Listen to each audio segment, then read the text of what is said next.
안녕하세요. 사연 읽어주는 남녀입니다. 오늘도 와주셔서 감사합니다. 그럼 오늘의 사연 시작하겠습니다. 안녕하세요. 저는 50대 후반의 남성입니다. 얼마 전 TV를 보다가 그런 얘기를 봤어요. 한 100년 전쯤에는 동네 버릇도 그 말 안 듣는 말썽꾸러기 아이가 있으면 온 동네 어른들이 다 혼냈다고 하더라고요. 남의 집 장도 깨고 잔물 뽑아먹고 부모 말 안 들으면 그의 부모가 직접 동네 사람들한테 혼내달라고 했다는 것이었죠. 그래도 말을 안 들으면 동네 뒷산에서 pol기짝을 때렸다고 하더라고요. 요즘 같으면 큰일 날 일입니다. 동네 어른들이 단체로 경찰서에 고발당할 일이죠. 그러나 그때 기준으로 생각하면 결과가 어땠을지 궁금해집니다. 후대에 망신을 당한 아이는 그 이후로 장난을 덜 쳤을까요? 물론 모르는 일이긴 하죠. 더 엇나갈 수도 있고 아니면 효과를 봤을 수도 있겠고요. 그리고 씁쓸하게도 제 자식들을 생각하면 어렸을 때 그렇게라도 해서 버릇을 잡았어야 했나 그런 생각이 듭니다. 혼자가 힘들면 주변 도움을 청해서라도 가정을 바로 세웠어야 했다는 후회가 들어요. 전 폭력을 쓰는 엄한 아버지 밑에서 자랐기 때문에 자식을 낳으면 좀 혼내지 않고 모르는 건 가르쳐가면서 자상한 아버지로 살 생각이었습니다. 그런데 사람이 일하는 게 뜻대로 안 되더라고요. 온 마을 사람들이 한 아이를 키우기 위해 나서야 했던 것처럼 저 혼자서는 영향이 안 되는 일이었을지도 모릅니다. 저희 아버지는 그 두세에 다혈질이셨어요. 국민학교 다니는 것도 눈치를 봐야 했고 돈 한 푼 얻어내기 위해서 맞을 각오를 해야 했죠. 전 어릴 때 우리 집이 찢어지게 가난한 줄 알았는데 그거 보니 그것도 아니었습니다. 아버지는 그저 아끼고 또 아끼는 것만 아시는 분이었죠. 본인 술 드시는 일에는 그렇게 돈을 잘 쓰셨으면서 집안 식구들 먹고 사는 일에는 관심이 없었어요. 형들보다 마르고 마음도 약했던 저는 유독 아버지한테 많이 혼나면서 컸습니다. 학교에 돈을 가져가야 하는 날이면 며칠 전부터 밤에 잠이 안 올 정도였어요. 어머니도 별반 도움이 되지 않았습니다. 저랑 성격이 비슷한 어머니는 아버지를 무서워하고 앞에서 벌벌 떠느라 정신이 없으셨죠. 형들한테 치이고 아버지한테 혼나면서 고등학교 간신히 졸업한 후에는 도망치듯 집을 나왔습니다. 나오자마자 배운 게 구두 만드는 기술이었어요. 제 첫 직장이 구두 장인의 회사였습니다. 5, 6년 동안 배운 기술로 전 독립을 했고 장사 수완이 좋았던 저는 명동에 제 가게를 열어 소위 대박을 냈죠. 공장까지 직접 운영하게 되면서 30대의 젊은 나이에 큰돈을 벌게 되었습니다. 저는 결혼을 20대 중반에 예측한 편이었고 30대 초반에 아들들이 있었어요. 연년생으로 낳았는데 애들이 어렸을 때는 참 착하고 예뻤죠. 전 크면서 제가 겪은 것들을 아이들이 경험하는 게 싫었습니다. 아버지는 집으면서 아주 힘들게 컸기 때문에 제가 능력만 되면 제 아이들만큼은 넉넉하고 여유롭게 키우고 싶었죠. 처음 결혼할 땐 별 볼 일 없었지만 점점 살림이 펴지면서 아이들이 원하는 건 그때그때 해줄 수 있는 형편이 되었어요. 그러다 나중에는 아주 풍족하고 넘치게 지원해줄 수 있게 됐고요. 어렸을 때는 장난감부터 해서 조금 커서는 교육비까지 필요한 건 한치의 고민도 없이 해줬습니다. 경수야 경우야, 아이 너희들은 공부만 해. 아빠가 갖고 싶은 거 다 사줄게. 아이 당신도 필요한 거 있으면 나한테 그때그때 말해요. 아내는 처음엔 말 꺼내기를 어려워하더라고요. 그 사람은 저보다 더 찢어지게 가난하게 살았기 때문에 돈 쓰는 걸 잘 못했습니다. 그래서 설득을 했어요. 어려서 학교 다닐 때 아버지한테 돈 달라기가 얼마나 어려웠는지 알아? 가슴에 아주 한이 맺혔다고. 그런데 이제 나 돈 벌 만큼 벌고 애들한테 필요한 거 다 해줄 수 있게 돼서 얼마나 좋은지 몰라. 책 사야 되면 말하고 컴퓨터도 필요하면 사는 거고 유학도 보낼 수 있으면 보내야지. 위로라고 돈 버는 거 아니겠소?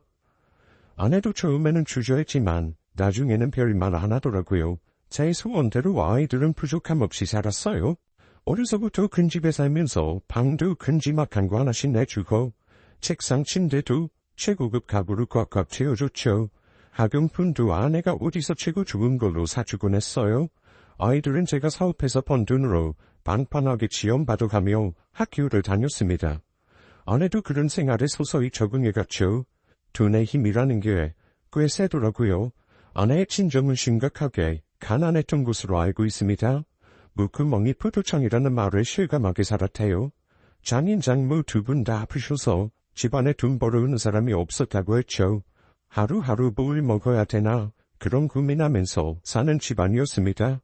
큰딸이었던 아내가 간신히 학교 졸업하고 공장에 다니기 시작하고 나서야 새끼를 다 챙기기 시작했다고 들었어요. 저와 결혼할 때도 여전히 처갓집 사정은 아직 기미가 안 보였고요. 결혼 전에 아내는 아이 저한테 이렇게 말했죠. 수범씨, 내가 결혼하면 우리 식구들이 손가락 빨게 생겼어. 결혼해도 진정한 생활비를 좀 드려야 할 것 같아. 안 그러면 동생들도 끊고 학교도 못 다녀. 염치 없지만 부탁 좀 할게. 아버님은 평생 약 드셔야 하고 어머님도 허리 아프신데 어쩔 수 없잖아. 내가 지원해드릴게. 그런 걱정 마. 면목이 없다.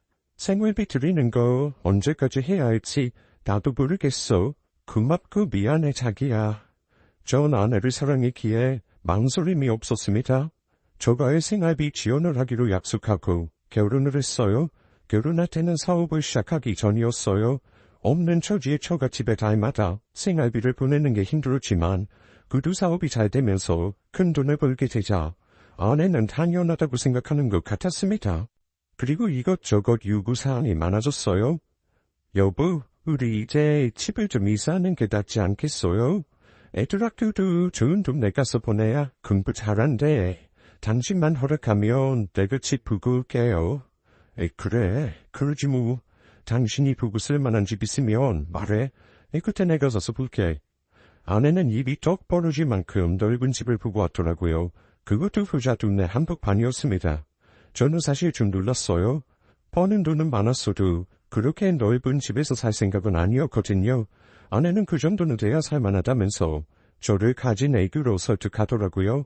결국 아내에게 넘어가 50평이나 되는 집을 계약했고 차도 좋은 차를 뽑게 되었습니다. 저는 웬만하면 아내가 하자는 대로 다 해주었어요. 아내가 좋은 동네로 가더니 단번에 변하더라고요. 그 동네 사람들과 어울리면서 점점 치장을 하기 시작했죠. 원래 시장 피고 다니면 입지도 않던 사람이 백화점 쇼핑을 하고 낮부터 마사지를 받고 미용실에 간다면서 바쁘더라고요. 일주일에 한두 번 배부는 아이들이랑 늘 외식을 하는 것 같았습니다. 집에 오면 제가 먹을 만한 게 없었어요. 순 애들 간식뿐이었습니다. 그 당시에 저는 공장 일이 너무 바빠서 김밥 한 줄로 저녁을 때울 때도 많았어요. 밤늦게 집에 오면 따뜻한 밥이랑 찌개 같은 게 또 먹고 싶더라고요. 그래서 아내한테 밥 없냐고 물어보면 면박을 당했습니다. 오늘 애들이랑 밖에서 돈가스 먹고 와서 밥 하나도 없어요. 집에서 기름 튀는 건 좀 그렇잖아요. 그리고 당신은 공장에서 사람들이랑 저녁 먹는 거 아니었어요? 한겨울엔 지갑을 좀 남았는데 무슨 찌개를 끓이래.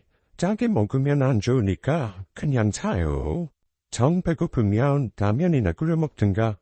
아니, 저녁 때 당신이랑 애들 먹고 남은 거 있을까 해서 물어본 건데. 왜 그렇게 화를 내해? 막 잠들려는 사람 깨우니까 그렇죠. 일이 바쁘면 아예 저녁을 좀 늦게 먹어요. 그러면 밤늦게 배고플 일도 없잖아요. 알았어. 신경 쓰지 마. 얼른 자. 아내가 그럴 때마다 솔직히 좀 힘들었습니다. 그렇게 고생하고 돈을 많이 벌어와도 이런 대접밖에 못 받나 황당하고 속상했죠. 짠 거 먹지 말라면서 라면은 왜 먹으라고 하는 건지 차려주기 싫은 뒤를 숨기지도 않더라고요. 그러나 제가 희생하면 가족들이 편히 지낼 수 있으니까 그걸로 만족하려고 했습니다. 그게 가장의 숙명이라고 생각했어요. 그런 일이 몇 번 반복되고 전 아무리 바빠도 공장에서 밥을 제대로 챙겨 먹으려고 노력했습니다. 안 그러면 체력이 달려서 일을 못하겠더라고요. 사업은 나날이 잘 돼서 집에 갖다 주는 돈도 더 늘어나기만 했죠. 일이 많아서 매일 밤늦게 들어오다가 가끔 일찍 퇴근할 때가 있었어요. 그런 날이면 가족들과 편안하게 쉬고 싶은 생각이 간절했습니다. 평소보다 일찍 아이스크림이라도 사들고 집에 가면 아이들이 반겨줄 줄 알았는데 현실은 제 상상과는 거리가 멀었어요. 얘들아 아빠 왔다. 아이 경수야 경우야. 아이고 좀 보자. 하지만 아내는 퉁명스럽게 절 맞이했고 아들들도 전혀 반기는 얼굴이 아니었습니다. 당신 웬일로 오늘은 일찍 왔어요? 이런 싸구려 아이스크림은 왜 사왔어요? 싸구려라니, 다 마시는 거야. 하나씩 먹자. 경수야 경우야. 공부하고 있었어. 그럼 공부하지 뭐예요? 숙제 많아서 들어다볼게요. 숙제가 많아? 그래도 아이스크림 하나씩 먹고 해. 아빠 오랜만에 일찍 왔잖아. 나와서 같이 먹자.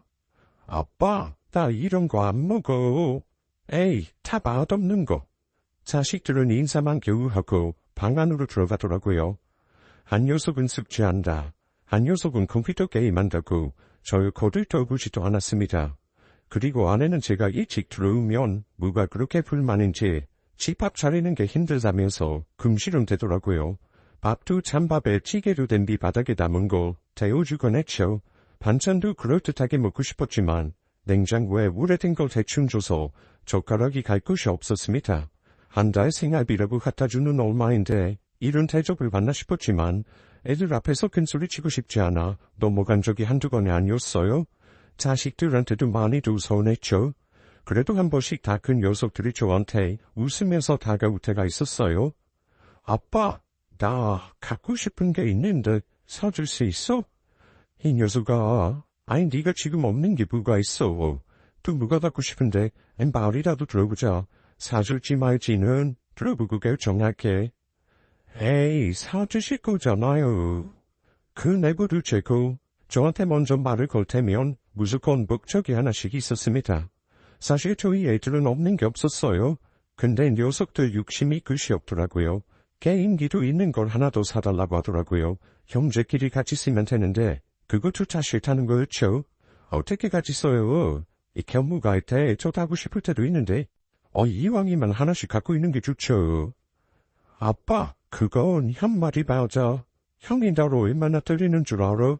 집에 있는 건 무조건 자기부터 써야 한다고 우겨. 진짜 형 같은 건 없었으면 좋겠어? 왜 형 같은 아들을 낳아서 날 고생시키냐고. 그러니까 사줘. 사줘. 이 자식이 한눈 말 다 했어. 어디 형 앞에서 가불어. 또 한 번 말해봐. 내가 널 때리는 게 뭐 잘못했냐? 이 동생이 감히 형한테 대두니까 그렇지. 형이 잘하는 게 뭐가 있어? 중학생이 멘타야? 흥부도 나보다 못하는 게. 제가 봤을 땐 아들 둘 다 거기서 거기였습니다. 얼마나 이기적으로 컸는지 제가 기대한 것과는 달리 형제 간의 우애라고는 찾아볼 수도 없었죠. 한숨이 나왔습니다. 제가 어렸을 때는 없는 살림에 형제가 빵 한 조각이라도 나눠 먹으려고 했는데 저희 때랑은 너무 다르더라고요.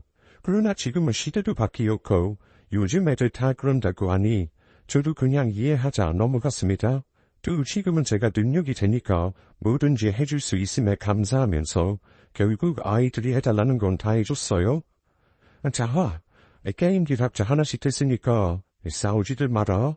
아빠 앞에서 형제가 싸우는 모습 보이지 말고 그것만큼 아빠 힘 빠지는 거 없어. 아빠 최고. 아빠 감사합니다. 그렇게 자기들이 원하는 걸 갖고 나면 또 저한테 무심했죠. 전 그러려니 하고 지냈습니다. 그리고 저에게 시련이 찾아왔어요. 늘 잘 될 줄만 알았던 사업이 경기를 타면서 내리막길을 걷기 시작했죠.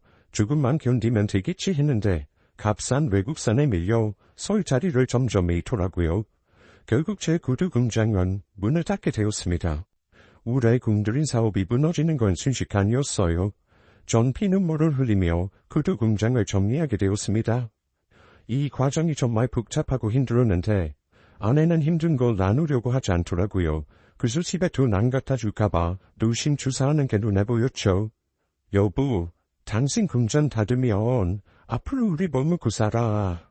웬만하면 그냥 해요. 지금까지 잘해왔는데 뭐가 문제야? 내가 여태 사업하면서 당신한테 아쉬운 소리 한 적 있어? 어디서 돈을 빌려 그랬어? 생활비를 줄인댔어. 이렇게 결정을 할 정도면 얼마나 심각했겠어. 그 생각은 안 해? 다 이유가 있으니까 그만둔다고 하지. 내가 피땀 흘려 세운 내 공장이야. 유지라도 할 수 있으면 내가 이거 포기하겠어? 그런데 아니야. 지금은 값싼 외국산에 밀려서 국산 구두가 설 자리가 없어. 희희해줘. 전 큰 출혈을 무릅쓰고 정리를 한 건데 아내는 그런 제 마음을 조금도 알아주려고 하지 않았죠. 난 모르겠어요. 생활비 주던 거 그대로 주고 애들 공부하던 거 끝까지 하게 해줘요. 나보고 어떻게 하란 말이야. 당신 솔직히 말해봐요. 이참에 잘됐다. 좀 놀아보자. 그런 거 아니에요? 대책 없이 금전을 닫으면 어떡해요. 당신 그게 할 소리야? 위로는 못해줄 망정. 뭐? 진짜 당신 이럴 수 있어? 씀씀이 좀 줄이고 집도 주려고 하면 당분간은 버틸 수 있잖아. 우리가 언제부터 부자였어? 태어날 때부터 부자였어? 상황에 따라 맞춰 사는 거지. 왜 이렇게 억지를 부려? 당장의 씀씀이를 어떻게 줄이란 말이에요. 애들한테는 또 뭐라고 말해요. 속상해 죽겠네 정말. 아무튼 난 이사만 못 받아들이겠으니까 당신이 뭐라도 해요. 이사는 왜 가요 우리가. 난 여기서 죽어도 버틸 거예요. 정말 이럴 거야. 우리 바닥부터 시작했어. 신혼생활하던 단칸방 벌써 잊었어. 사람이 왜 이렇게 변했어. 확실한 건 전처럼 생활비 못 준다는 거야. 비상사태라고 지금. 그때 전 처음으로 아내에게 큰 소리를 냈어요. 제 마음도 신난하게 짝이 없는데 아내의 태도는 큰 상처가 됐죠. 금지에 몰린 좀 뭐라도 해야 할 것 같았고 결국 집을 담보로 대출을 내서 유리공장 사업을 하기로 마음먹었습니다. 지인이 그 일을 하는데 벌이가 괜찮다고 해서 덤벼둔 거였어요. 하지만 새로 인수받은 유리공장은 알고 보니 부실하게 짝이 없더라고요. 저한테 그 공장을 판 사람도 뻥튀기로 해서 넘긴 거였습니다. 여유가 있으면 큰 일을 결정해도 이것저것 잘 알아보고 할 텐데 그때 전 눈에 뭐가 씌었던 것 같았어요. 그렇게 사업을 오래 했는데도 사례 분별이 제대로 되지 않았습니다. 아무도 맡으려고 하지 않은 공장을 바보같이 사게 된 거였죠. 거래처가 하나도 없는 상태에서 운영을 하려니 쉽지가 않았습니다. 투자금도 많이 들어갔는데 버틸 방법이 없어서 결국 다 포기하게 됐어요. 유리공장을 철거하고 창고를 지어서 임대 주는 걸 하려고 생각했지만 철거 비용도 만만치 않더라고요. 이러지도 못하고 저러지도 못하고 방치하게 되었습니다. 돈 나올 것도 없고 대출은 많이 받았고 집안 사정이 급격히 어려워졌어요. 결국 집을 팔고 전셋집으로 옮겨야 했습니다. 그나마 다행이라고 할 수 있는 건 자식들이 모두 대학을 졸업한 후라는 거였습니다. 물론 큰아들이 석사과정 받는 걸 중도 포기한 건 미안한 일이었죠. 그런데 큰애는 대놓고 저를 원망하더라고요. 이게 뭐예요? 공부 다 마치고 회사 골라서 가려고 했는데 아버지 때문에 다 망했어요. 급하게 취직을 하려고 보니까 이것도 쉽지 않고 친구들이 공부 왜 그만두냐고 묻는데 제가 할 말이 없잖아요. 사람이 이렇게 된 걸 어떻게 하니? 이 공부는 일하다가 여건 되면 다시 도전해봐라. 그건 나도 해석하게 생각해. 그렇지만 아버지도 최선을 다했어. 너무 그러지 마라. 그러게 아버지 잘 알아보고 하셨어야죠. 왜 일을 이렇게 만들어요? 너무 경솔하셨던 거 아니에요? 내가 신이라도 되냐? 나도 어쩔 수 없었어. 그래도 아버지가 기술이 있으니 얼마나 다행이냐. 너도 취업이 됐고 일단 이렇게 같이 이겨내보자. 어쩔 수 없잖니. 옆에 있던 둘째도 보태더라고요. 제 속이 말이 아니었습니다. 이 쪽팔려서 못 살겠어 진짜. 사는 동네도 그리고 집도 코딱지만 해서 어디 산다고 말도 못해요. 상황에 맞춰 사는 거지. 넌 아버지 앞에서 그게 무슨 소리야. 이 철없는 녀석아. 20대 중반을 넘긴 두 아들이 저렇게 말하는데 기가 막혀서 말문이 막히더라고요. 일이 이렇게 된 걸 다 원망만 하고 절 위로하는 사람 하나 없었어요. 물론 가장으로서 체면이 안 서는 상황은 맞았습니다. 속상했지만 제 상황이 여의치 않았기 때문에 넘어가기로 했어요. 아내 역시 근처만 가도 찬바람이 쌩쌩 불었고요. 서럽고 힘들었지만 그래도 가장이기에 각오를 단단히 했습니다. 전 다른 구두 공장에 나가 일을 하게 됐어요. 거기서 일하면서 받은 월급으로 생계를 유지하게 됐죠. 솔직히 월급도 그렇게 적은 액수는 아니었습니다. 차이가 있다면 아내와 아이들이 전처럼 돈을 쓸 수 없다는 거였어요. 잘 살았을 때와 달리 사는 게 하늘의 땅 사이였겠죠. 그래도 다행히 아들 둘 다 취업했다는 소식이 들려왔습니다. 전 애들이 참 자랑스러웠어요. 탈나다 겸수야 겸무야. 생활비는 아버지가 감당할 테니까 너희는 착실히 장가갈 때 모아. 돈 허투루 쓰지 말고 알아들어? 그거 저희가 알아서 할게요. 저는 아이들을 잘났다고 칭찬해줬지만 애들 표정은 썩 기뻐 보이지 않았습니다. 아무래도 저한테 불만이 많은 것처럼 보였어요. 그리고 아들들의 첫 월급날이 되었습니다. 속으로 두 애들이 저한테 내복이라도 하나 사주겠지 기대했지만 아무런 얘기가 없더라고요. 저는 아내에게 은근히 물어보았습니다. 그때 제가 뭘 물어보면 차갑게 대답하게 있었죠. 여보, 애들 월급날 안 됐어. 왜요? 애들 월급까지 뺏었다가 픽업게요? 무슨 말이 그래? 애들 첫 직장, 첫 월급날을 의미 있잖아. 같이 축하해주려고 물어본 거지. 몰라요, 난. 애들 월급은 지들이 알아서 하겠죠. 쥐꼬리 만한 월급 갖고 뭘 하겠어요. 그리고 말이 나왔으니까 말인데, 걔들이 그 월급으로 무슨 장가갈 돈을 모아요. 당신 진짜 돈 많고 아니에요? 뭐가 너무해? 당신 진짜 아직도 정신 못 차렸어? 당신 정말 돈 나올 데 없어요? 왜 쓰려고? 어디 끙끙 숨겨둔 땅이나 재산 그런 거 없냐고요? 있죠? 사실은 있죠? 그거 나중에 풀지 말고 지금 좀 씁시다. 아주 숨이 막혀 죽겠어요. 지금 무슨 소리 하는 거야? 사는 다 알고도 이래? 나한테 숨겨둔 돈이 어디 있어? 이 나이에 공장 다니면서 그 월급 받는 건 뭐 쉬운 줄 알아? 후죽하면 당신이 좀 나눠서 벌면 되잖아. 내가 이 나이에 어디 가서 뭘 벌어요? 당신 사업 망하더니 그래도 참 작아졌네요. 애들 그 묻은 돈이나 탐내고 경수 경우 앞에서 월급 얘기 꺼내지도 말아요. 당신 때문에 공부하는 거 다 줬고 얼마나 힘들겠어요. 둘 다 남의 밑에서 이렇게 됐다고 얼마나 속상해하는 줄 알아요. 남의 밑에서 이러는 게 무태수야? 나도 처음부터 남의 밑에서 일했어. 그리고 사업 망한 게 내가 원해서 그렇게 된 거야? 잘하려다가 그렇게 된 거 아니냐고. 그동안 내 덕에 잘 먹고 잘 살지 않았어? 돈 없다고 왜 이렇게들 야단이야? 우리가 집이 없어 먹을 식량이 없어. 이 도대체가 왜 만족은 몰라? 정말 살고 싶지 않았습니다. 나긋나긋하던 아내는 돈만 밝히는 괴물이 되어 있었어요. 결국 아이들 첫 월급날 전 아무것도 받지 못하고 혼자 소주잔만 기울였습니다. 공장에 나가보면 제 또래의 사람들은 공부 마친 자식들이 효도한다고 자랑이 늘어지더라고요. 저는 씁쓸하기만 했죠. 두 아내는 저만 보면 짜증을 부리고 면박을 치더라고요. 당신은 정말 집안일은 하나도 몰라. 아니 지금 현관문이 지금 주저앉아서 고장이 났는데 그거 하나 못 고쳐요? 저런 젊은은 쉽게 못 고쳐. 두세 시간 있으면 사람 온다잖아. 왜 그렇게 사람을 붙여? 그리고 내가 연전 쓰다도 손 다치면 그 일은 어떻게 하라고? 뭐 하나 제대로 할 줄 아는 게 없어. 속 터져. 아내는 사사건건 절 못잡아 먹어서 안달이더라고요. 그러던 어느 날 아내는 자신도 일을 시작하겠다면서 면접을 보고 왔다고 했습니다. 보험 판매 일이라고 했어요. 참 어려운 일이라고 알고 있는데 아내가 잘할 수 있을지 걱정도 되고 한편으로는 아내가 달라졌나 싶은 생각도 들었습니다. 그 뒤로 아내는 밤늦도록 보험을 팔러 다니더라고요. 그런데 이상하게 점점 화장이나 옷차림이 화려해졌어요.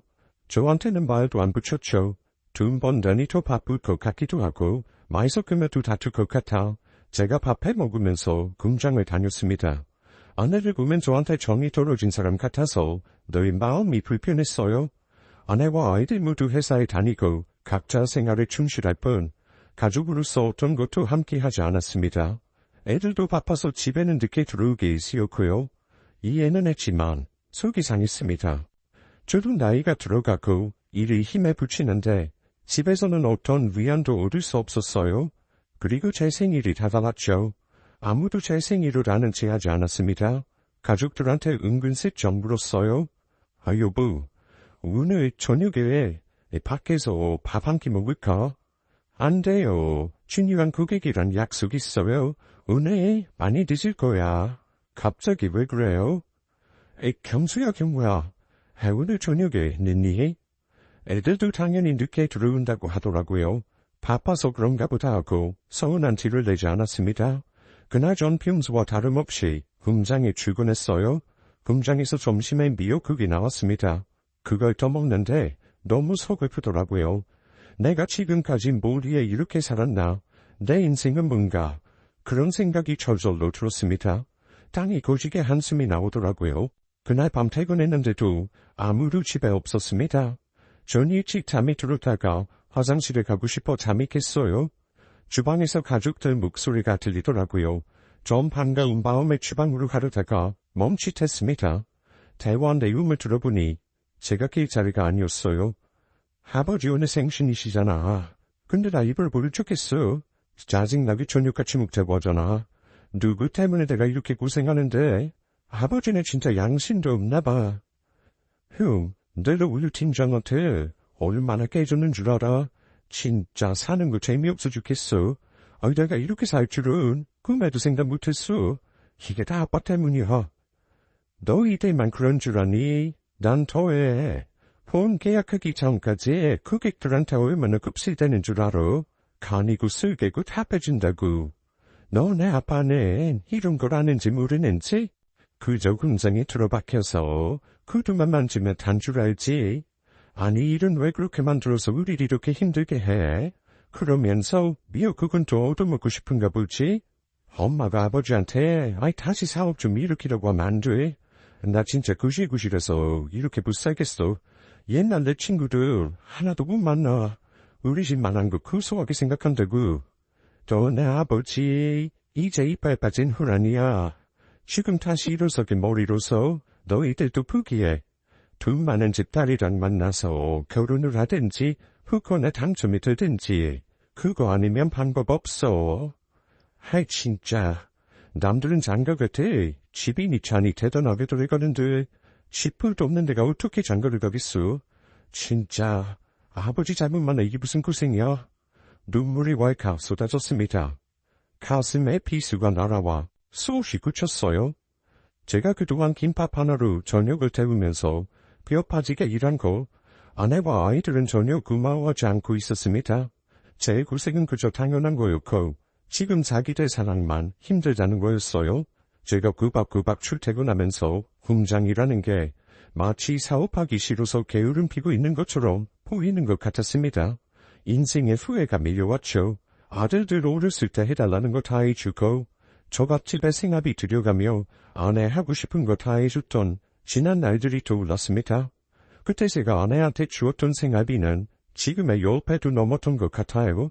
그 돈 조금이라도 모아뒀으면 자기들이 이렇게 고생은 안 할 텐데 그 생각은 안 하는 것 같았죠. 지금 하고 싶은 거 못한다고 절 원망하는 소리를 들으니 살고 싶지가 않았어요. 전 가족들이 모두 밤으로 돌아갈 때까지 기다리다가 화장실에 갔어요. 보니까 자기들끼리 치킨을 시켜서 먹었더라고요. 식탁 위엔 빈 뼈다귀만 수북했습니다. 정말 비참했어요. 전 화장실에서 소리 죽여 울었습니다. 그리고 다음날 어김없이 전 출근을 했어요. 평소보다 일찍 공장에 나와 있는데 옆자리 박씨가 묻더라고요. 왜 이렇게 기운이 없어? 무슨 일 있어? 그냥 살기가 힘드네. 왜 사는가 싶어. 허무하고. 다 힘들지 뭐. 그래도 처자식 보면서 사는 거잖아. 안 그래? 아들들 다 커서 직장 다닌다면서. 지들도 일해보니까 힘들다고. 아버지 고생하신다고 안 그래? 치들 먹고 살기 바쁘지 뭐. 아내도 보험 일한다며. 걱정 없네 이씨. 우리 아내는 집순이야. 집이 제일 좋대. 퇴근하고 집에 가면 뜨끈 안 치게 소주 한잔 하는 게 유일한 낙이야. 팍씨는 푹 받았네. 인생 뭐 있어? 나 가족 건강하고 각자 직업 있고 그러면 된 거 아니야? 이씨가 보기보다 욕심이 많구만. 전에 사업을 크게 했었다며. 사는 게 그만 못해서 그래? 박씨는 저한테 기분 내라고 커피를 한 잔 타주더라고요. 깊은 후회가 몰려왔습니다. 저 단추부터 잘못되었다는 생각이 들었어요. 가족들한테 해달라는 거 다 해주고 없는 것까지 다 퍼줬는데 왜 지금 이 모양 이 꼴로 비참한지 이해할 수 없었습니다. 다 잊자 싶어 억지로 일에 집중하려고 했지만 그만 사고가 나고 말았어요. 딴 생각을 하다가 손을 다치고 말았죠. 꽤 큰 사고였어요. 그리고 전 일을 그만두게 되었어요. 엎친 데 덮친 격이었습니다. 돈도 못 벌어오자 아내와 자식들은 저의 거들떠보지도 않았어요. 짐이 되는 것 같아서 괴롭기만 했습니다. 이건 가족이 아니라 남보다 못했어요. 게다가 다친 손에 수술비까지 많이 들어갔습니다. 그건 다행히 보험으로 처리할 수 있었어요. 그러던 어느 날 아들 둘이 제게 와서 말을 걸더라고요. 아버지, 사업 다시 해볼 생각 없어요? 저한테 사업 자금 마련할 방법 있어요. 그러냐? 아니 너희들이 알아서 왜? 아버지가 지금 뭘 할 수 있겠니? 그러지 마시고요. 아버지 사업을 크게 했던 경험 있잖아요. 손이 그렇게 돼서 그도 만드는 일은 못하실 거고 옛날 경험 살려서 차분하게 시작해보면 나쁘지 않을 것도 같은데 긍정적으로 생각해보세요. 그래 아빠. 형이랑 내가 사업자금 어떻게든 좀 마련해볼 테니까 아빠 다시 사업해. 우리가 밀어줄게. 저는 내심 놀랐습니다. 다쳐서 아무 짝에도 쓸모없는 사람 취급할 줄 알았는데 이런 기회를 먼저 제안해와서 어리둥절했어요. 당장 그날 오후 애들이 어디에 같이 가자고 하더라고요. 누구랑 만나기로 했다면서 방치해둔 유리공장 부지에 가자고 했습니다. 우리한테 그인이에요. 그분이 우회 유리공장 부지에 있는 창고에서 만나기로 했어요. 거기서 부지 보면서 의논하려고요. 누군지 잘 살펴봤어? 걱정 마세요. 저희도 사회생활에서 그 정도 안목은 다 키웠어요. 전 애들과 함께 유리공장 부지로 갔어요. 그런데 아무도 나와있지 않았습니다. 그네가 누군가와 통화를 하더니 저보고 창고에 들어가 있으라고 하더라고요. 아버지, 창고 안에 들어가 계세요. 서 있기도 힘드시잖아요, 지금. 저는 손을 다친 뒤로 기력이 많이 약해져 있었기 때문에 경수가 말한 대로 창고에 들어갔습니다. 의자를 찾아 두리번거리는데 잘 안 보였어요. 밝은 데 있다가 어두운 데 들어가니 적응이 안 되더라고요. 더듬거리며 의자를 찾고 있는데 뒤에서 엄청나게 큰 소리가 들렸어요. 창고의 문이 순식간에 닫히더니 밖에서 쇠사슬을 두르는 소리가 들려왔습니다. 금수야 금우야. 아버지 여기 있어. 아버지 여기 있다고. 그러나 그 자물쇠를 잠그는 소리까지 들렸어요. 저는 죽어라 문을 두드렸지만 결국 문은 굳게 닫히고 말았습니다. 밖에 있는 아들들이 하는 얘기에 전 넋이 나가버렸어요. 아빠는 여기서 좀 쉬고 있어. 우리가 행방불명 신고할 거니까 여기 잠깐만 있어주면 돼. 그게 무슨 소리야? 나 행방불명으로 신고한다니. 너희들 제정신이야? 이 탐정 꺼내다오. 이 탐정. 아버지 가만히 좀 계세요. 저희 다시 일어서야죠. 언제까지 아버지 때문에 이렇게 살아요? 이 좁은 꿈이어서 사망보험금만 타면 되니까 여기서 조용히 기다리세요. 전 그 자리에 주저앉고 말았습니다. 제가 행방불명이 돼 죽은 걸로 해서 사망보험금을 타겠다는 게 아들들의 계획이었어요. 전 있는 힘을 다 짜내서 문을 열라고 소리쳤죠. 꺼내줘 이것들아. 나 아직 죽지 않았어. 사지 60벌 아버지를 죽은 걸로 해서 돈을 다 먹는다고? 너희 이 벌을 다 어떻게 받으려고? 탐자 문 열지 못해? 이 방법 아니면 뭐가 있어요? 아버지 지금 일도 못하시고 그몸을 해놓고 무슨 사업을 해요?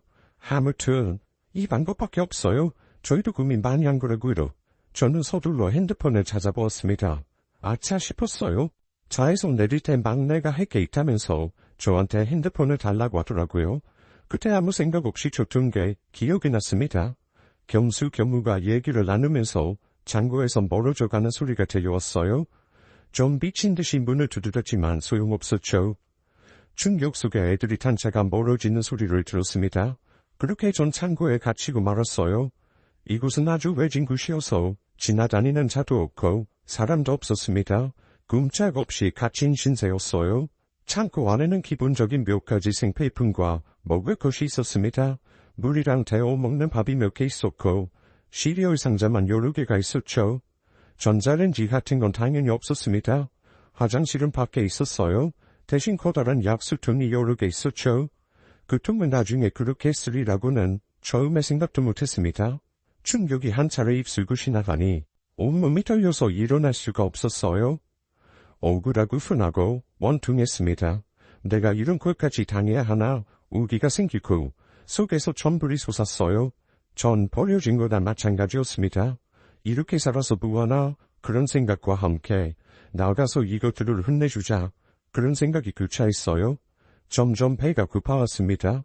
죽든지 살든지 그건 나중에 결정하고 일단 배고픔을 해결하자 싶었죠. 전 거기에 있는 밥을 그냥 우거우거 씹어 먹었어요. 언제까지 있게 될지 몰라 그 물기 없는 밥도 아껴 먹게 되더라고요. 나중에는 화장실이 급해서 약수통에 볼일을 보게 되었습니다. 정말 비참했죠. 시간이 얼마나 지났는지 몰랐고 밖에서 새어 들어오는 빛으로 방과 낮을 구별했습니다. 저는 거기서 제 지나온 인생을 반추했어요. 그런 생각이 들었죠. 여기서 죽게 되면 모든 게 끝이지만 만약 천운으로 나가게 된다면 전과 같이 살지 않겠다고 이를 갈았습니다. 살려주세요. 꺼내주세요. 여기 사람 있어요. 그러던 어느 날 차 소리가 들리는가 싶더니 익숙한 발소리가 들려왔어요. 잘 왔어요. 겸수냐? 이 경우야. 이제 다 좀 꺼내다우. 사망보험금인지 뭔지 그거 내가 밖에서 닫아줄게. 그러니 제발 꺼내줘. 아버지 멀쩡히 살아계신데 그걸 어떻게 타요? 말이 되는 소리래요. 내가 어떻게 해서라도 닫아줄게. 여기 갇혀있는 건 못하겠다. 죽은 척을 해서라도 아니 죽어서라도 너희 그 돈 갖게 해줄게. 이 제발 꺼내줘. 아빠, 아이 괜한 굳이 풀리지 말고 조금만 참아. 잘 있나 확인하러 왔어. 우리 그만 살게. 아니 이 녀석들아. 어디 간다고 그래. 아버지를 꺼내줘야지. 아들들은 그렇게 왔다가 매정하게 떠났습니다. 처음엔 일주일에 한 번씩 오더니 점점 창고에 찾아오지 않았어요. 결국 2달이 지났고 그동안 아내는 얼굴도 비추지 않았습니다. 한편으로 걱정도 되더라고요. 아들들이 아내까지 저처럼 어디에 가둔 건 아닐까 걱정이 되었습니다. 그리고 식량이 다 떨어져 갔어요. 창고를 뒤졌더니 아주 옛날에 버려진 믹스커피가 3개 정도 나왔어요. 그걸 조금씩 먹으면서 간신히 버텼습니다. 워낙 외진 곳이라 지나가는 사람도 없어서 도움을 청할 수가 없었어요. 식량도 다 떨어져가고 이러다서 매 죽겠구나 싶었습니다. 창고 안에 둔 약수통에도 배설물이 넘쳤죠. 그러던 어느 날 밤 기적 같은 일이 일어났습니다. 기진맥진해서 누워있는데 누가 지나가는 소리가 들렸어요. 처음엔 바람 소리인가 했는데 아니었습니다. 분명 사람의 인기척이었어요. 전 미친 듯이 문에 매달려 흔들고 소리쳤죠. 이번 기회가 아니면 탈출을 못할 것 같다는 생각이 강하게 들었어요. 여기 사람 있어요. 이 창고 안에 사람 살려요. 거기 누가 없어요. 사람 좀 구해줘요. 갑자기 발소리가 멈추더니 문을 두드리는 소리가 들려왔습니다. 거기 안에 귀신이요, 사람이요. 사람입니다. 사지 육신 멀쩡한 사람이에요. 제발 저 좀 살려주세요. 2달째 갇혀 있어요. 절 꺼내주시면 이혼에 절대로 잊지 않겠습니다. 아니 이런 곳에 왜 갇혀 있어요? 아이 잠깐만 기다려보세요. 아이 큰 자물쇠를 어떻게 푼다. 아이 기다려보요.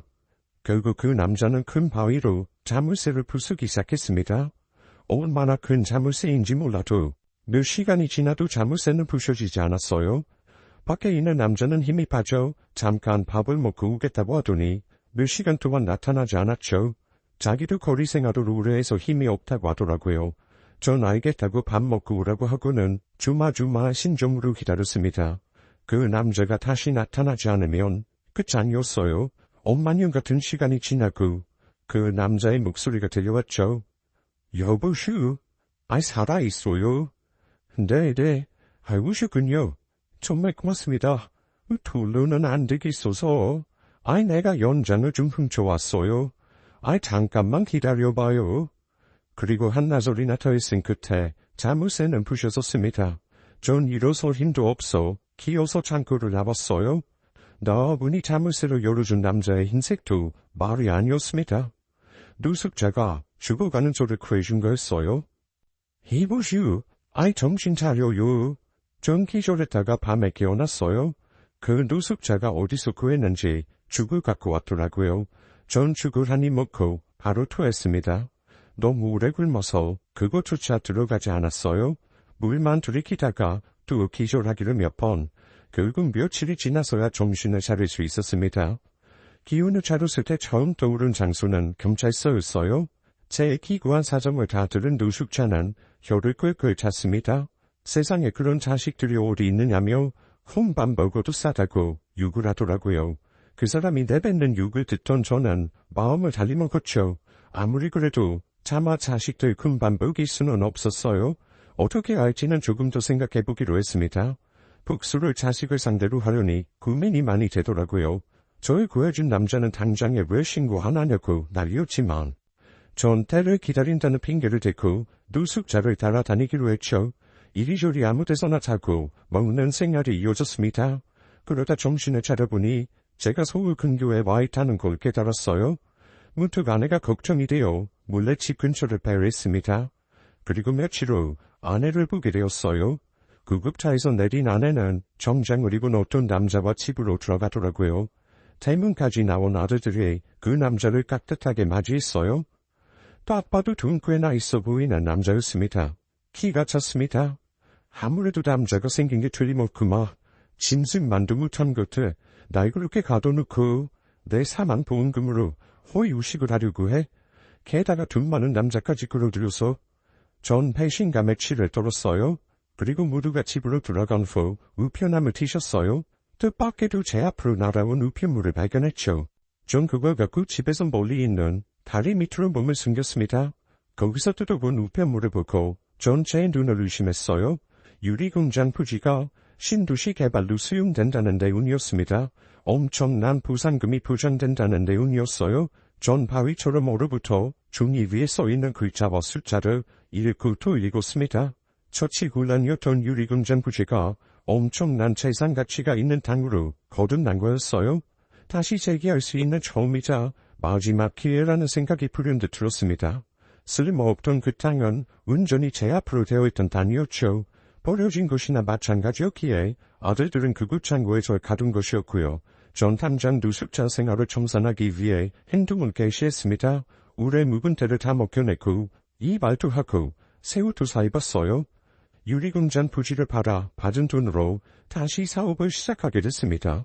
사람에게 들어오는 운태라는 것이 따로 있는지 우연찮게 블랙박스 사업을 건드리게 됐고 오프라인이 아닌 온라인 사업에 도전하게 되었죠. 그 모든 게 일사천리로 진행됐어요. 제가 누군가의 도움을 필요로 할 때마다 그 인이 나타나 사업을 한 단계씩 끌어올려줬습니다. 그렇게 전 사업을 안정화했고 생각보다 훨씬 큰 돈을 벌게 되었습니다. 사업이 잘 돼서 좋은 집을 구하고 노숙 생활할 때와는 비교도 안 되게 안락한 생활을 하면서도 전 제가 당한 일을 잊지 못했어요. 필에 있는 화장실을 쓰면서 창고 안에서 배변을 해결하던 그때가 떠올랐고 같이 밥을 먹을 때는 물 한 모금조차 아껴 마시던 그 상황이 떠올랐어요. 그리고 복수할 때를 기다렸습니다. 집을 떠난 지 정확히 5년이 다 되어갈 무렵 이혼 서류를 들고 예전에 가족이라 불렸던 그들을 찾아갔어요. 그들은 현관 투어로 번호도 예전 걸 그대로 쓰고 있죠. 아마 제가 찾아올 거란 생각은 조금도 하지 않았던 것 같았어요. 집엔 아무도 없었고 전 조용히 그들을 기다렸어요. 그리고 제가 화장실 간 사이 문이 열리는 소리가 들려왔죠. 전 손을 씻다 멈칫했습니다. 그들은 제 이야기를 하고 있었어요. 올해가 딱 5년인데 아버지 실종 선고가 내려질까? 그 양반 없어진 뒤에 딱 5년째 맞지? 분명 오래 굶어서 어디 가도 살아있지 못할 텐데 설마 살아 돌아오는 일은 없겠지? 엄마는 무슨 그런 상상을 해? 거기 신령도 얼마 없었고 엄청 외진 곳이잖아.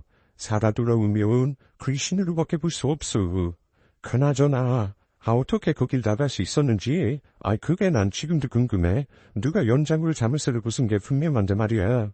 현장도 없고 깨진 돌만 굴러다닌다던데 그게 엉찜찜해. 누가 자물쇠 부순 거지? 더 신경 쓰지 말아라. 살아나왔어도 오래 못 살았을 양반이야. 법원에서 실종 선고 내려지기만 기다리자구. 그럼 곧바로 사망보험금 신청할 수 있어. 내가 이 일 꾸미려고 공부를 얼마나 한 줄 알아? 머리카락이 다 하얗게 샜잖아. 엄마, 아이 진짜 고생했어요. 우리 사망보험금 넣으면 10% 있어져. 무슨 소리야. 아이 사업해야지. 장가 가려면 그 돈 굴려서 몇십 배는 불려야 돼. 들려오는 대화에 전기가 차고 분노가 치밀어 울었습니다. 그 셋은 저의 생사 여부에 조금도 관심이 없었어요. 진짜 제 죽음을 봤다고 해도 눈물 한 방울 안 흘릴 인간들이었죠. 오로지 사망보험금에만 관심 있는 자식들과 아내는 사람이라고 할 수 없었습니다. 더 분노가 치미는 건 이 모든 게 아내가 꾸민 짓이었다는 사실이었습니다. 전 더는 참을 수 없어 문에 박차고 나섰어요. 사람 같지도 않은 것들. 하늘이 무섭지도 않냐? 내가 분하고 우울해서라도 니들보다 100년, 1000년을 더 살아야겠어. 이 천하의 묵쓸 것들. 저를 본 아내와 아들들은 정말 귀신에 본 것처럼 놀라 자빠졌습니다. 얘들아, 지금 이게 무슨 일이냐? 니들 아버지 죽은 게 맞나 보다. 구천에 떠들고 있나 봐. 구천 같은 소리 하고 있네. 나 이수범 멀쩡히 살아있어. 니들이 나 죽이려고 창고에 가두치 멀쩡하게 살아남았다고. 이 천하의 묵쓸 것들. 사람 탈을 쓴 짐승들아. 너흰 살아서도 죽었어도 이 치욕을 맛보게 될 거다. 어떻게 지금까지 살았겠어요? 아이 풀매미 창고에 먹을 것도 없었는데 살아나왔어도 오래 못 사셨을 건데. 저는 열이 버쳐 큰아들 녀석의 멱살을 잡고 흔들었습니다. 전 예전의 세대 아니었어요. 사업하면서 운동을 열심히 해 온몸이 근육이었고 덩치도 커져 있었죠. 그게 아들 놈이 할 소리야. 대학 졸업할 때까지 덩치도록 부유하게 살게 해줬더니 사업 미끄러졌다고 애비를 사지로 물어. 여보, 왜 이래요? 감수 놔줘요. 오죽하면 우리가 이렇겠어요. 오죽하면? 내가 너희들 밥을 굶겨서 길바닥에서 태우기를 써 풍족하게 돈 쓰고 살게 해줘야 아버지 남편이야. 에라이 짐승만도 못한 것들. 어디 니들 마음대로 되나 봐라. 시dum신구 좋아하네. 앞으로 너희 셋 흥반복을 각오해. 그러자 막내 아들 놈이 저한테 달려들었습니다. 바지가랑이를 잡고 빌더라고요. 아빠 잘못했어. 우리가 잘못했어. 하이다 감옥 가기 싫어. 제발 경찰에 신고하지 마. 못난 인간들 셋이 제 발밑에 매달려 제발 경찰에 신고만 말아달라고 비는데 억장이 무너졌습니다. 전 간신히 마음을 가라앉히고 이혼 서류를 내밀었어요. 당신, 이리 와서 도장 치고 이혼하자고. 지금 이 순간부터 내가 하자는 대로 숨소리 안 하면 셋 다 큰 반복을 각오해. 아내는 눈물을 질끈거리면서 도장을 찍었습니다. 전 서류를 봉투에 놓고 당장 일어섰어요. 이 인간들이랑 1분도 더 함께하기 싫었습니다. 그러는 사이 세 사람은 저를 자세히 훑어보더라고요. 건강해진 몸, 좋아진 얼굴, 척 보기에도 비싸 보이는 양복이 눈에 띄었던 것 같았죠. 아니나 다를까 겸수가 저한테 물었습니다. 근데 아버지, 그동안 어디서 어떻게 지내셨어요? 이 양부, 아버지 옛날에 좋아하시던 데서 맞춘 것 같은데, 그런 큰 돈이 어디서 나셨어요? 이게 또 눈에 들어오냐? 하여간, 돈만 밝히는 것들은 어쩔 수가 없어. 왜? 죽은 줄만 알았던 애비한테 돈 냄새가 풀풀 나냐? 하늘이 나의 불쌍히 여기셨는지 횡재수를 주셨어. 이제도 이와는 아무 상관없는 이야기지만, 횡재수라뇨? 자세히 얘기 좀 해봐요. 몇 해 전에 당첨됐어. 루트 1등에 상상도 못할 금액이 한 번에 들어왔지. 덕분에 잘 먹고 잘 살고 있지만 세 살한 거는 아무 상관없는 일이야. 안 그래? 난 이만 간다. 앞으로 다시 보지 말자. 경찰에 신고할지 말지 아직 결정 안 했으니까 끽소리도 알고 살고 있어. 알았어? 여보, 안 돼요. 가긴 어딜 가요. 그리고 서로 일이네요. 이유는 무슨? 탐지도 않아요. 루트 당첨됐다는 제 거짓말에 아내는 당장 이혼 서류를 짓더라고요. 참 가스로웠습니다. 저희 사지에 물어넣던 아들 녀석도 무릎 꿇고 손을 싹싹 베며 잘못했다고 베더라고요. 아버지 잘못했어요. 제가 죽을 죄를 졌어요. 한 번만 봐주세요. 한 번만요. 부모 자식 인연이 천년이라는데 아버지 넓은 아담으로서 한 번만 봐주세요. 제가 미련했어요. 어리서부터고요. 절대 그런 생각을 하면 안 되는 거였는데 엄마 때문에 그렇게 했어요. 전 안 하겠다고 했는데 엄마란 경우가 절고 되겠어요. 아버지, 저 아직 하고 싶은 게 많아요. 저 버리지 말아주세요. 정말 믿으면 안 돼요, 아버지. 진짜 안 된다고. 하지 말자고 한 건 저 있어요. 엄마랑 형한테 입술요. 나쁜 짓 저질렀어요. 죄송해요, 잘못했어요. 1000번이고 10,000번이고 비켜요. 아버지가 키라고 하면 키고 하라는 대로 다 할게요. 제발 저 버리지 말아주세요. 감옥도 다녀오라면 저 다녀올게요. 아버지, 저 대출이 많아요. 지금 돈 때문에 하루하루 숨이 막혀요. 저 이 세상에 아버지 한 분이잖아요. 저 좀 도와주세요. 네. 여보, 감수 아빠. 가긴 어딜 가요. 여기 계세요, 제발요. 진심으로 반성할게요. 절절하게 빌 테니까 제발 언제가 됐든 용서만 해줘요. 우리도 힘들었어요. 그래서 해서는 안 될 일 했고요. 미안해요. 정말 잘못했어요. 제발 우리 버리지만 말아줘요. 감수 아빠, 수범씨, 한 번만 용서해줘요. 셋이 무릎 꿇고 손이 발이 되도록 피는데 정말 요리 뻗치더라고요. 저한테 돈이 있는 걸 알고 박쥐처럼 붙어보려는 의도가 눈에 빤히 보였습니다. 정말 상종 못할 인간들이었죠. 전 후tum을 쳤습니다. 추우면 삼키고 쓰면 뱉어. 너희들한테 난 길바닥에 붙은 건보다도 못한 존재 아니었어? 이거 왜 이래? 돈 좀 있다니까 두피 입고 싶어. 당신 나한테 어떻게 했어? 사업 잘 나갈 때도 나한테 따뜻한 밥 한 번 차려준 적 있어? 진심으로 따뜻한 위로의 말 한마디라도 해준 적 있냐고. 내가 큰 거 바랬어? 늦게 퇴근해 배고프다고 하면 구박하고 허구한 내 돈만 가져와라 치근하고. 나 당신 남편이었던 적 없어. 현금 지급기였지. 그리고 겸수겸우. 너희들 그런 거 아니다. 그 죄값 다 어떻게 받으려고 그래. 아버지, 너희 대학 졸업할 때까지 최선을 다했어. 세상이 좋다는 거 하나도 빠짐없이 다 해줬다고. 공부할 때 필요하다는 건 내 기억에 안 사준 거 하나도 없었어. 그런데 20살도 훌쩍 넘어 다 큰 놈들이 아버지 사업 망했다고 장가가기 글렀다고 원망하고 그것도 모자라 죽일 생각까지 해. 행반부이면 좋아하네.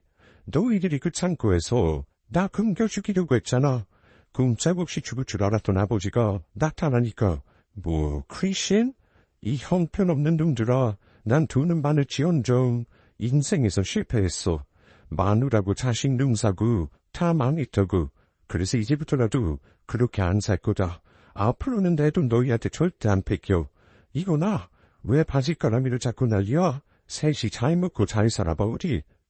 전 도와주지 않는 셋을 뿌리치고 집을 나왔습니다. 아내와 아들들은 거의 통극을 하더라고요. 주차장까지 따라 나오면서 절 붙잡는데 동네 사람들이 다 쳐다봤죠.